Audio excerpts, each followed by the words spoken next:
मन्दिरमुदारमवद्यभेदि भीताभय प्रदमनिन्दितमग्रिपद्मं संसारसागरनिमज्जदशेषजन्तु पुतायमानमभिनम्य जिनेश्वरस्य दर्शनं यस्य वैराग्य वर्धकमगनाशकं प्रशान्तिदायकं चाहं वन्दे सुनीलसागरम्। जय बोलो देवादिदेव खजारां श्री पार्श्वनाथ भगवान की, वर्तमान शासनायक महावीर भगवान की, मुनिकुंज ज्येष्ठाचार्य श्री आदि सागर जी महावीर कीर्ति जी विमल सागर जी महाराज की, युग श्रेष्ठ तपस्वी सम्राट आचार्योगन सन्मति सागर जी महाराज की, साक्षात विराजमान शास्त्रा चर्या चक्रवर्ती चतुर्थ पट्टाधीश भक्तों के भगवान वर्तमान के वर्धमान मम प्राण गुरु श्रेष्ठ आचार्योगन सुनील सागर जी गुरुदेव की।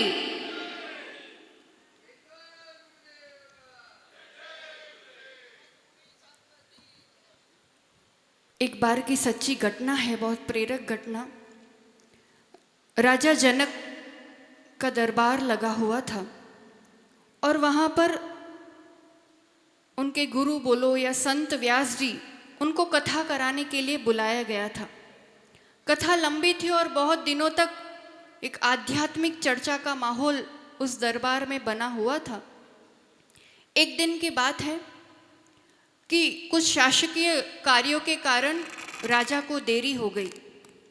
सभा में सभी लोग बैठे हुए हैं और संत व्यास जी राजा का इंतजार कर रहे हैं। सभी लोग जो बैठे हैं उनको थोड़ा मन में बुरा सा लग रहा है, खराब सा लग रहा है। एक जन तो बोल ही दिए कि आप इतने बड़े संत हो के राजा महाराजा का इंतजार करो, कोई अच्छा थोड़ी लगता है। अध्यात्म में, धर्म सभा में तो सब एक समान होते हैं। हम लोग भी तो बैठे हैं, हम लोग क्या योग्य नहीं हैं? अब हमें नहीं सुना सकते? संत व्यास जी कुछ भी नहीं बोले। सच्चे गुरु ऐसे ही होते हैं, हर चीज का जवाब देना, हर चीज में बोलना कोई जरूरी नहीं। जैसे हमारे आचार्य भगवान, राजा आए, धर्म सभा प्रारंभ हुई और संत व्यास जी ने अपने माया जाल से उस महल में आग लगा दी।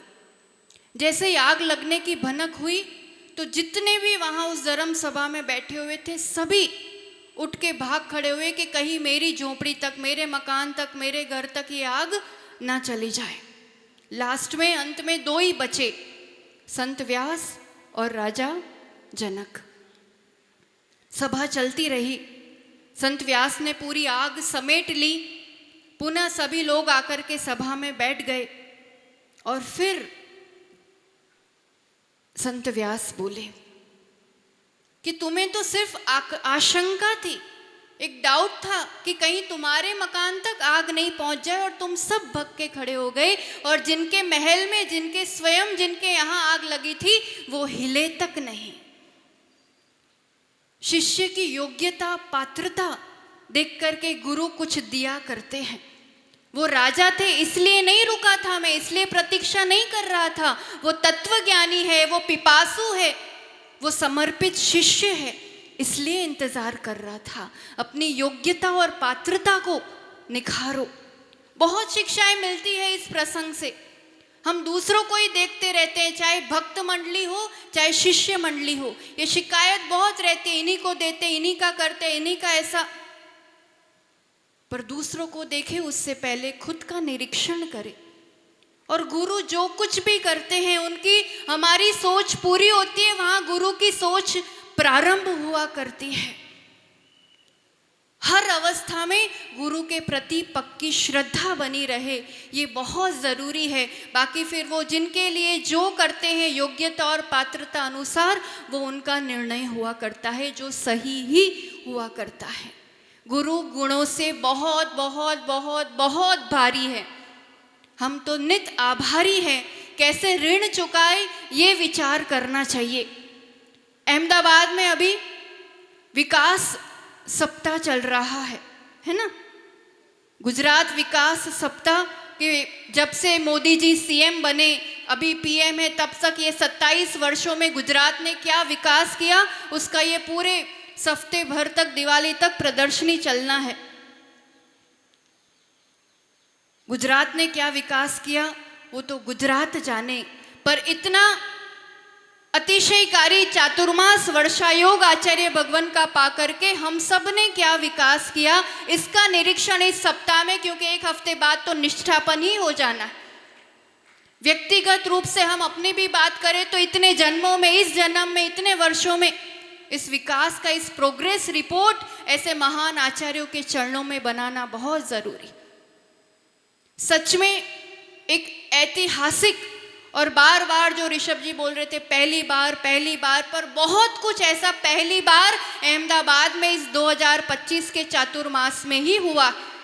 2025 टोटल 9 होता है अक्षय अंक, और ऐसे अक्षय रूप से लिखा जाए स्वर्णिम अक्षरों में, बाह्य उपलब्धियां भी देखें तो कुछ कम नहीं है। इसी पंडाल नहीं था तब तो, यहाँ से हम लोग जा रहे थे, सुस्वरमती माता जी थे, हम थे, ऋषभ जी और सब थे, और क्या नाम दे, ऋषभ जी पूछे क्या नाम दे इस वर्षायोग को, और बात बात में लगा कि यहाँ बैठे हैं, पता नहीं सब आएंगे कि नहीं आएंगे, तो इसी रूप से नाम दिया जाए।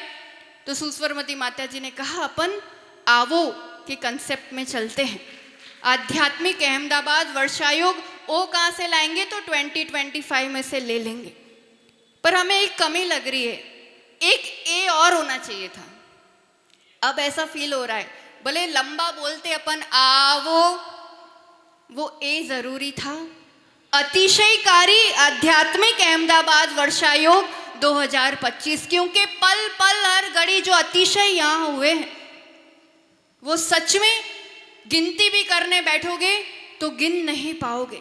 सबसे पहली बात बताएं माता जी, अपन इसको कर देते दिवाली के दिन, हाँ दिवाली के दिन उसको अतिशयकारी आध्यात्मिक वर्षायोग, नया लोगो बना देते। क्या योग संयोग है पता नहीं, विशाल संघ नायक तो है गुरुदेव, पर उसमें भी इस बार जितनी पीछी संघ में उतनी कहीं भी कभी भी किसी चातुर्मास में नहीं रही, क्योंकि लगभग कुछ उपसंघ तय होते हैं कि वो पृथक प्रभावना के लिए जाते हैं, चाहे मुनि वर्ग में हो चाहे आर्यिका वर्ग में, वो सभी उपसंघ इस बार साथ में, कुछ अहमदाबाद के साथ हमारा भी और इन सबका भी ऐसा कुछ योग संयोग रहा होगा। बाकी पिछले वर्ष तो बहुत सारे उपसंघ बने थे चातुर्मास में।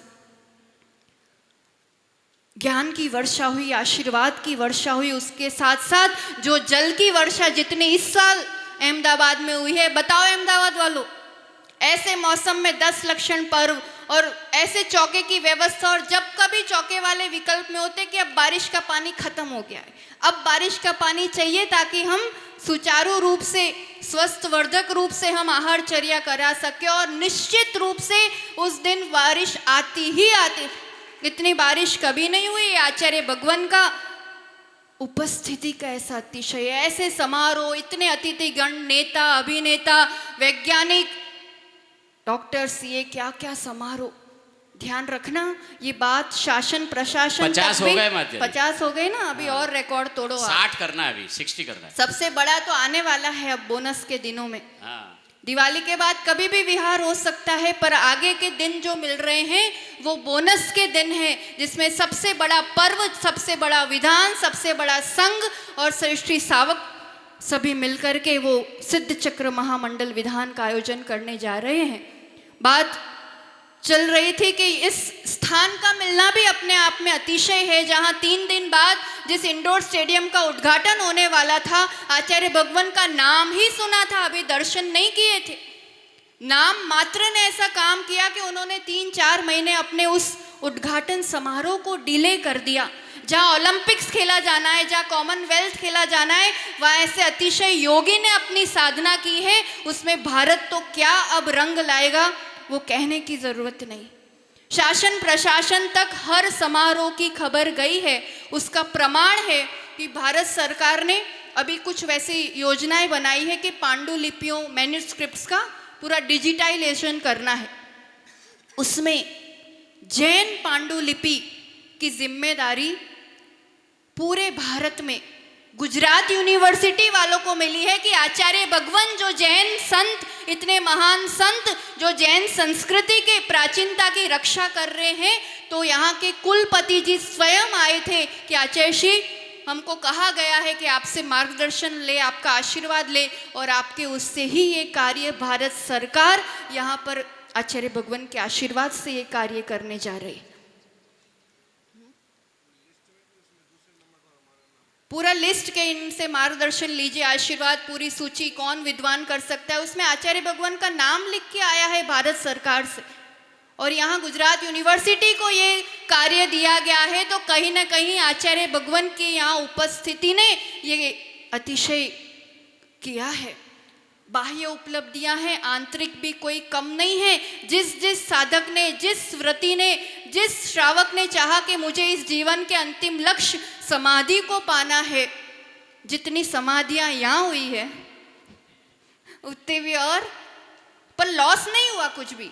आप सोचो इतनी सारी समाधियां हुई तो यहाँ से संघ घट के जाएगा। आचार्य जी कहते इरियापत आश्रय हुआ है, यहीं से आए, यहीं उत्कृष्ट समाधि संयम के साथ साधी, और यहीं पर उनकी समाधि हुई। हाँ, एक समाधि हुई जो पुराने दीक्षित थे, पर उतनी दीक्षाएं भी हो ही जाएंगी अहमदाबाद में, तो यहाँ तो कोई लॉस का काम नहीं है, प्रॉफिट में ही संघ हमेशा आगे बढ़ता रहता है। तो कहने को बहुत कुछ है, पर बस ये ज़रूर कहना चाहेंगे कि दुर्लभ गुरु मुख से वचन, दुर्लभ गुरु मुस्कान, दुर्लभ गुरु से ज्ञान है, दुर्लभ गुरु आशीष, दुर्लभ गुरु से ज्ञान, दुर्लभ से दुर्लभ कहा गुरु गरिमा गुणगान।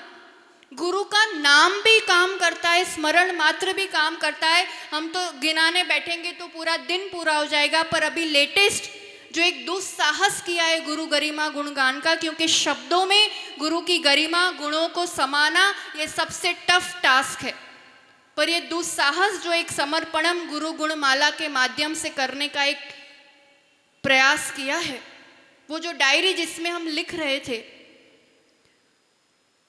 दिल्ली से स्टार्ट किया था लिखना, और फिर अचानक आज्ञा हुई कि कामा से आपको दिल्ली की तरफ पुनः जाना है, मथुरा से, और वो वहाँ मथुरा में वो डायरी खो गई थी। तब से विकल्प कि अब कैसे क्या होगा, क्या करेंगे, बस इतना विश्वास था कि उसमें गुरु का नाम लिखा है तो कहीं भी इधर उधर नहीं हो सकती। और हम संघ से पृथक हो जाने के बाद विहार में कहाँ से वो डायरी प्रकट हुई सामने, वो हमें भी नहीं पता कौन हाथों में दे के गया है, पर ये गुरु का ही अतिशय है।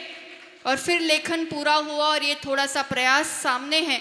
बस भावना इतनी थी कि 108 मंत्रों से, पद्यों से, संस्मरणों से गुरु गुण सबके हृदय में अंकित हो। जाप करने का यहाँ एक विशेष रहता है ना, सबको जाप करे तो हम गुरु की गुणों की माला गिने। 108 जाप, एक बार नाम लेना कमाल करता है, तो पूरी जाप माला तो क्या अतिशय नहीं करेगी। बस इतना सा कहना है कि पूरा जीवन, प्रत्येक श्वास गुरु चरणों में समर्पित है। आपके लिए बहुत सारे बढ़ सकते हैं, चाहे शिष्य हो चाहे भक्त हो, पर हम और हमारे लिए आप तो वही हैं और हमेशा वही रहेंगे। आपके ही थे, आपके हैं, आपके रहेंगे। आपके गुणों के चाहक है, दीवाने हैं, आपके गुणों के ग्राहक बन सके, इतनी पात्रता आ सके। दुर्लभ से दुर्लभ कहे गुरु आज्ञा पूर्ण पले, दुर्लभतम ये जान। गुरु की आज्ञा पाल सके, उतनी पात्रता आ सके, बस इतने आशीर्वाद बनाए रखना। और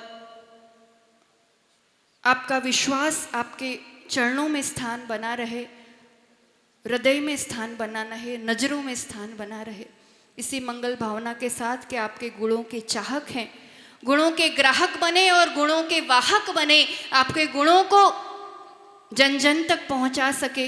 इसी मंगल भावना के साथ, पूर्ण आत्मसमर्पण भाव के साथ गुरु चरणों में जय बोले। आचार्य भगवान सुनील सागर जी गुरुदेव की।